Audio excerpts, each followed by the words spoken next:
ये जो मेरे पीछे आप बहुत विशाल का एक बिल्डिंग देख रहे हैं ना, बिल्कुल पूरी आपको दिखाई दे रही होगी कि इतनी भव्य और विशाल का बिल्डिंग, ये वन विभाग का मुख्यालय है, यानी उत्तराखंड वन विभाग का मुख्यालय है। इस बिल्डिंग में ऑल इंडिया सर्विस के जो भारतीय वन सेवा के अफसर होते हैं वो इन वातानुकूलित कक्षों में बैठते हैं और कार्य योजना तैयार करते हैं, योजनाएं बनाते हैं, बजट पास करते हैं, बजट जारी करते हैं, बड़ी बड़ी योजनाएं बनाते हैं। लेकिन इन एसी कमरों में बैठने वाले किसी भी अफसर ने ऐसा कोई फार्मूला इजाद नहीं किया, ऐसी कोई योजना अभी तक नहीं बनाई जो वनों में लगने वाली हर साल की आग की घटनाओं को रोक सके। ताज़ा आंकड़ा ये है कि पिछले 24 घंटे में उत्तराखंड में 31 घटनाएं वनाग्नि की हुई है और 34 हेक्टेयर जंगल जलकर खाक हो गए।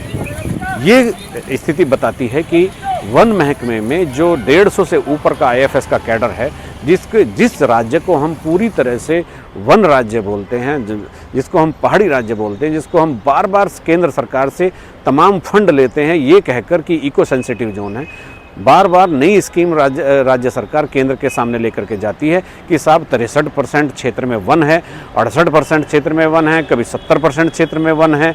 तो वन आच्छादित क्षेत्रों का क्षेत्रफल 70% है, 64% है, 65% है। ये एक बात, यही प्ली दी जाती है केंद्र में, बाकी हमारे पास ज़मीनें नहीं हैं, तो इसलिए हमें एक्स्ट्रा एडिट किया जाए, एक्स्ट्रा फंडेड उत्तराखंड सरकार को दी जाए, उत्तराखंड राज्य को दिया जाए, ताकि चूँकि हम जिन वनों की रक्षा करते हैं, हम जिन वनों का हवाला देते हैं और जिन वनों के नाम पर हम केंद्र से फंड लेते हैं, हम ये भी कहते हैं कि यहाँ जो ये ऑक्सीजन पैदा होती है ये पूरे देश में उत्तर भारत के लोगों के लिए होती है।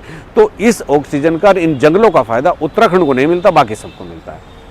पूरे इंतजाम होते हैं, इतने सैकड़ों IFS अफसर यहाँ पर लगे हुए हैं, बजट भारी भरकम आता है, वन विभाग को स्पेशल कैटेगरी में रखा जाता है, वनों में कोई लकड़ी बीनने चला जाए उसके खिलाफ मुकदमा हो जाता है।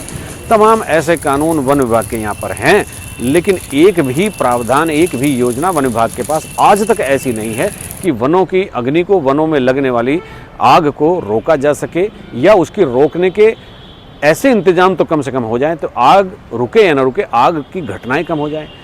आपने पिछले देखा होगा कि एक बहुत पुराने तौर तरीके होते थे इस राज्य में, और इस राज्य में ही नहीं, जितने भी पर्वतीय राज्य हैं जहाँ वन खड़े हैं वहाँ पर फायर लाइन होती थी। फायर लाइन का मतलब आप समझते हैं, यानी एक जंगल बहुत बड़े क्षेत्रफल में है तो उस जंगल के 100 हेक्टेयर के हिस्से में या 50 हेक्टेयर के हिस्से के ख़त्म होने के बाद, क्षेत्रफल ख़त्म होने के बाद एक बहुत गहरी खाई खोदी जाती थी। वहाँ पेड़ नहीं होते थे, वो खाई होती थी, और उसका अंदाज़ा, उसका फ़ायदा ये होता था, अगर इस हिस्से में जंगल के आग लगी है तो वो जो फायर लाइन है, जो खाई जैसी दिखती है, एक नहर जैसी दिखती है, तो इधर का ही जंगल नष्ट होगा, अगर बुझा नहीं सकते इधर का बच जाएगा, वो फायर लाइन गायब है। दूसरे तरीके होते थे कि गांव में ग्राम प्रहरी होते थे, जो वन पंचायतें अंदर हैं, जो आपको थोड़ी बहुत आबादी है, वो दौड़ कर बताते थे। चरवाहे होते थे जो वन विभाग के संपर्क में रहते थे, तो वन गांवों के प्रभारी, ग्राम पंचायतों के प्रहरी वो सूचनाएं देते थे तत्काल। पहले खुद बुझाने का प्रयास करते थे, फिर सूचनाएं देते थे, फिर वन विभाग की टीम आती थी, फिर वो जो चरवाहे हैं वो लगातार वन विभाग उनके संपर्क में रहते थे, क्योंकि वो पशुओं को चराने दूर दराज जाते थे। उनसे संपर्क होता है कि नहीं, उनके साथ संवादहीनता हो गई है। वन विभाग क्या बिल्कुल इलीट हो गया है कि वन संपदा को बचाने के लिए जो परंपरागत तौर तरीके थे, फायर लाइन का, पशु चराने वाले चरवाहों से संपर्क का, और इसके अलावा जो वन प्रहरी थे, चौकीदार, क्षेत्र के चौकीदार थे, गांव के चौकीदार थे, वो वन विभाग के लिए काम करते थे। कहीं कोई तस्कर लकड़ी काट रहा है, या कोई खरपतवार जलाने के माध्यम से वनों को जला रहा है, या तस्कर इसलिए भी वनों को जलाते थे ताकि वन ये जल जाएंगे और 2-4 दिन बाद आकर को लकड़ी काट के ले जाएगा। ऐसे तमाम चीज़ें होती थी। ऐसे पशु पक्षी प्रेमी भी वन विभाग में, वन पर्यावरण जो वाइल्ड लाइफ का जो डिपार्टमेंट होता है उसमें होते थे।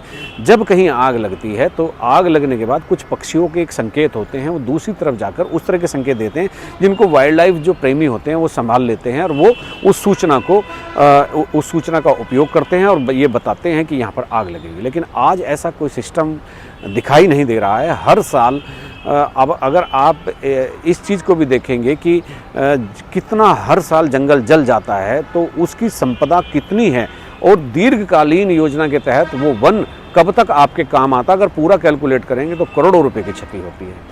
लेकिन कोई मतलब नहीं, पिछले सरकार में वन मंत्री हरक सिंह रावत थे, वो 5 साल तक बजट नहीं होने का रोना रोते रहे। उनको लगता था बजट नहीं है, वो हमेशा कहते थे बजट नहीं है, बजट नहीं है। अब फिर नई सरकार आई, सुबोध उनियाल वन मंत्री बने, उन्होंने कहा हमारे पास बजट की कोई दिक्कत नहीं है, लेकिन फिर भी वनों की आग नहीं रुक रही है। नैनीताल में अगर वायुसेना के हेलीकॉप्टर नहीं बुलाए जाते, नैनीताल झील से पानी भरकर ऊपर नहीं फेंका जाता, जो थोड़ी बहुत चीज़ें हैं वो जो बची हैं वो भी नहीं बच पाती। सड़क किनारे जहाँ रिहायश है वहाँ तक आग घुस जा रही है, मिलिट्री के बेस कैंप तक आग चली जा रही है। और इस आग में केवल वन संपदा नहीं जलती, वन्य जंतु भी जलकर खाक हो जाते हैं। जो छोटे छोटे पक्षी होते हैं, छोटे छोटे जंतु होते हैं जो विचरण करते रहते हैं, अभ्यारण्य करते रहते हैं, तो उनका भी वो भी एक बड़ी प्रजाति खत्म हो जाती है। आपको याद होगा धनोल्टी के नीचे की तरफ लगे हुए कई साल पहले एक आग लगी थी और वहाँ से बहुत सारी चिड़ियाँ, बहुत सारे पक्षी और बहुत सारे छोटे जंतु जो ज़मीन पर घूमते रहते थे वो खत्म हो गए थे। अब देखना यह है कि ये जो आग लगी हुई है, मुख्यमंत्री ने भी वन अग्नि पर बैठक की, कहा कि डीएफओ जिम्मेदार होंगे। अगर कोई व्यक्ति जंगलों में आग लगाकर चला जाता है या बीड़ी पीकर फेंक देता है, तो ये कैसे डीएफओ जिम्मेदार हो सकता है, ये भी एक कहानी समझ से परे की है। तो ये एक ऐसी चीज़, यहाँ वन संपदा को बचाने के लिए क्या तरीका तौर तरीके होने चाहिए, कौन सा मैकेनिज्म होना चाहिए, वो अभी तक उत्तराखंड में डेवलप नहीं हो पाया है। पिछले नवंबर से अब तक कुछ ही महीने बीते हैं, 575 वनाग्नि की बड़ी घटनाएं हुई हैं, जिसमें 690 हेक्टेयर जंगल जलकर खाक हो गया है। ये आखिर क्यों हो रहा है और इतनी बड़ी वन संपदा जलकर खाक हो जाती है, कोई सवाल किसी पर नहीं उठता। एक चीज़ और मैं आपको बताता हूँ कि आग लगने के कितने तरीके होते हैं। एक तो वन विभाग के कर्मचारी ही खरपतवार जलाने के लिए जब आग लगाते हैं, हालांकि वो सुरक्षाकर्मी उनके साथ रहते हैं, लेकिन फिर भी वो लापरवाही कहीं ना कहीं हो जाती है। दूसरा, कोई चरवाहा है, बीड़ी पी रहा है तो बीड़ी पीकर फेंक दिया, सूखे पत्ते हैं, उससे भी होता है। चीड़ के जंगल हैं, चीड़ के जंगल जब तेज़ हवाएं चलती है तो चीड़ के जंगलों की चीड़ के पेड़ों की जो टहनियाँ हैं वो आपस में रगड़ खाती है, उससे चिंगारी उत्पन्न होती है, बहुत कम लोग जानते हैं, तो और उससे भी आग लग जाती है। और एक और साइंटिफिक मैं एक वो आग लगने का कारण बताता हूँ। जब सूरज निकलता है, उसकी पहली किरण अगर किसी सूखी पत्ती पर पड़ी हुई ओस की बूंद पर लगती है तो वो रिफ्लेक्ट होकर अगर दूसरी पत्ती पर चली गई तो उससे भी आग लग जाती है। तो ऐसे कई तरीके होते हैं और तस्कर भी पेड़ काटने के लिए आग लगाते हैं। कई बार ये चीज़ें हुई है। इस बार कई लोगों पर मुकदमे हुए हैं कि जिन्होंने बीड़ी पीकर वहाँ पर बीड़ी ऐसी जलती हुई फेंक दी थी, उससे आग लग गई या किसी भी तरह से। तो ऐसी तमाम ऐसी चीज़ें हैं जो आग लगने के इतने सारे कारण मैंने आपको बताए हैं।